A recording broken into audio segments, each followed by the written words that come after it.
Hey everyone, it's that time of the month again. That's right, there's another Chichester Chat available for you right now on the Capes and Lunatics Patreon. This month, Lilith and I talk again with our good friend Mr. D.G. Chichester, this time about his original character, Terror, in the 1992 series Terror, Inc. So sit back, here's a little sneak peek, and if you like what you hear, go to the Capes and Lunatics Patreon and catch the whole thing. So there were talks maybe about having him in the Midnight Suns, or that came later? Because like that was my thought. I'm like, why wouldn't this character be in the Midnight Suns? Yeah, no, there was never any talk of that. I think that whole talk of that Crypt Keeper thing, I'm using that term, although that wasn't specifically the role he probably would have played. That sort of presaged the Midnight Suns.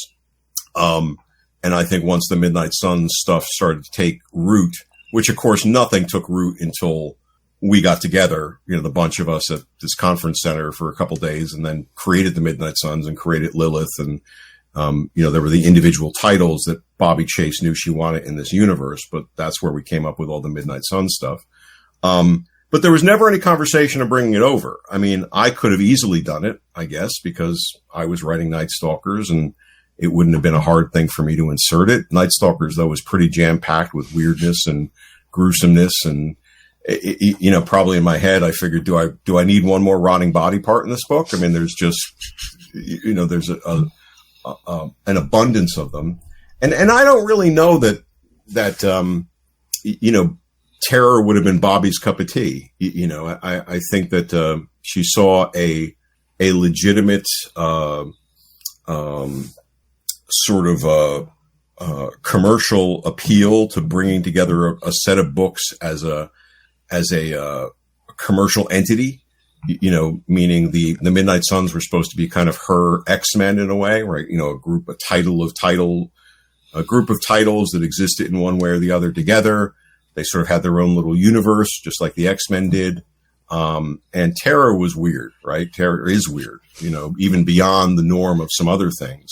So I think the harshness of it, the unremitting savagery of him in a way, the complete and utter snark, like there's very little about him in my memory or in rereading it, that is redeemable. I mean, I think he's great. I mean, but I mean, he had a set identity and he didn't really deviate from it. There wasn't suddenly a lot of turning point moments where, oh no, I'm really a nice guy. He was like this, and so I don't really think that if I had gone to Bobby and said, hey, why aren't we having this guy in here? Let's bring this title in and throw Midnight Suns thing and on top of it. I don't think that would have been greeted with a lot of enthusiastic embrace. And as I said, I probably in the back of my head said, there's not enough room in this coffin for one more body or body part. Yeah, that Midnight Sun stuff, I mean, it was good, but I was reading Ghost Rider and stuff at the time. It did seem very busy, so it's like, I don't know if there'd be room for Terror and all that. Yeah, it was pretty busy, and it was a lot of, you guys have heard me pick at myself, throughout the course of these things, so thank you for the therapy time. But it's, I look at some of the Midnight Sun stuff sometimes, like, man, could I just have had these guys smile a couple of times? They were like just frankly, Terror smiles more than any one of them. They're just a bunch of grim individuals in Night Stalkers. It was the 90s, though. I mean, people weren't allowed to smile. Even Spider-Man, none of them were allowed to smile. Yeah, but I mean, like I'm saying, like Terror was joking every other page. He was having a ball. Like he wasn't, he was. But the Night Stalkers, man, they were just angry people. So how did you come up with the actual concept of Terror taking off the body parts? Just to get into some therapy, apparently. Yeah, therapy. Listen, I'll tell you something after I tell you the story of it, that I've become convinced of over time, which is weird. And it's just probably me, drinking things with too much lead in them.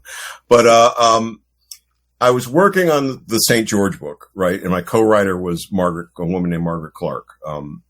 And we were on coming into the plotting of the second issue. We'd set up the first issue, which is essentially like an origin story of St. George, and he's off to the races.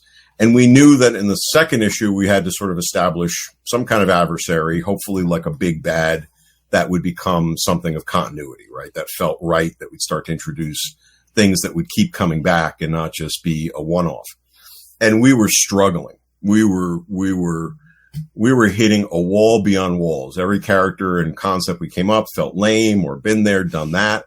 We really liked the St. George character. We were trying to take the whole Shadowline assignment very seriously because Archie Goodwin had kind of given us these books, which was kind of a miracle out of nowhere. Why did you give us these 3 titles to write? We're relative nobodies at the time. Sorry about that. If you want to hear all about that and so much more that we talked about with Mr. D.G. Chichester, like I said, right now go to the Capes and Lunatics Patreon and get that whole conversation. And you want to catch up on that before we drop our next Chichester chat next month in November when we discuss his other work, Daredevil 304. It's one of his personal favorites. So yes, subscribe to the Patreon now, get the Terror Talk, and then you'll be all nice and prepared for our talk in November with Mr. Chichester about his Daredevil issue 304. All right, thank you everyone, and hope to see you over on Patreon.